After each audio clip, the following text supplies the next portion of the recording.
क्योंकि पूरी रियासत के अंदर जो इस वक्त पिछले 3 साल से एक अवामी तहरीक शुरू हुई है, जिसके ताजरान का बहुत बड़ा किरदार रहा। आम आदमी की तहरीक थी जिसमें कुछ चीज़ें हमने हासिल किए हैं, जिसमें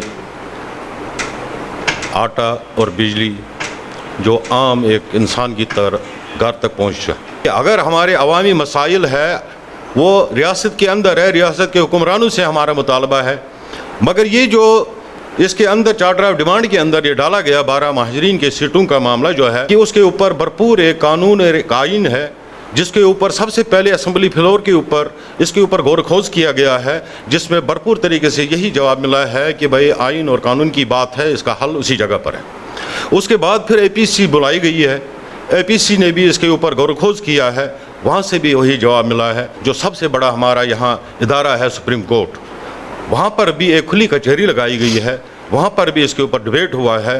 अब सारे इन चीज़ों के ऊपर जो हम कानून और आइन के दायरे में भी देखेंगे तो हर तरफ से यही एक आवाज़ आई है कि इलेक्शन हो, इलेक्शन में असम्बली में जाके इसके ऊपर असम्बली का जो इसका हल निकलेगा अक्सरियत राय से जो भी होगा। मुज़ाकरात के अंदर जब 2 फरीक बैठते हैं, किसी एक को पीछे एक कदम पीछे हटना पड़ता है, आगे तब मामला सीधे हो सकते हैं। हम आज भी इस अवामी तहरीक के जो रियासत के अंदर जो रियासत ने करने हैं, हम आज भी आपके तवस्सुत से, आपके मीडिया के तवस्सुत से आज फिर हम एक गुजारिश करना चाहते हैं कि इस रियासत के अंदर जो इंतशार पैदा किया गया है, आज रियासत पूरी इस वक्त जाम है, कारोबार है ही नहीं है, ट्रांसपोर्ट है ही नहीं है, आम आदमी परेशान हाल है। हमने इस रियासत के अंदर कारोबार करना है, मगर हम ताजर आज ये प्रेस कॉन्फ्रेंस के ज़रिए अपने तमाम ताजरान से, मुजफ्फराबाद डिवीज़न से मैं बैसती सीनियर वाइस चेयरमैन तमाम ताजरान से अपील करता हूँ, गुजारिश करता हूँ कि अपनी कारोबार को, अपने शटल को उठा दे, अपना कारोबार जारी रखें, क्योंकि ये पुरअमन तहरीक थी और अल्लाह के फजल से पुरअमन रही है ये। मगर इससे आगे जो 9 तारीख के बाद जो इस तहरीक का जो सिलसिला है, हम ताजरान इस तहरीक के हिस्सेदार नहीं बन सकते।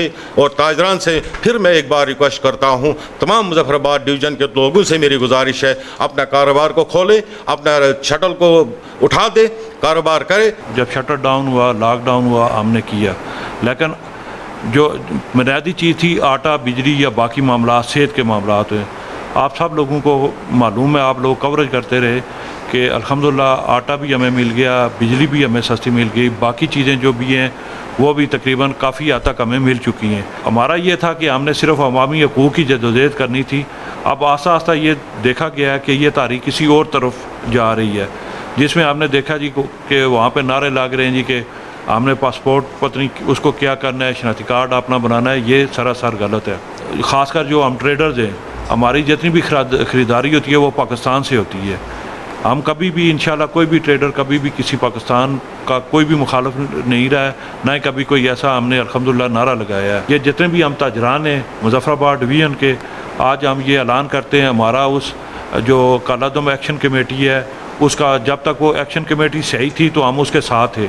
जब से वो कालादम हो गई है और मामला किसी दूसरी तरफ जा रहे हैं, हम लोगों ने मशावरत से मिल के ये फैसला किया है कि हम उस कमेटी का न कभी हिस्सा बनेंगे, न कभी उसका साथ देंगे। ये जो हड़ताल है इसमें हम इनके बिल्कुल इत्तेहादी नहीं है। हमने इसके साथ ट्रांसपोर्ट पहिया जाम नहीं किया था।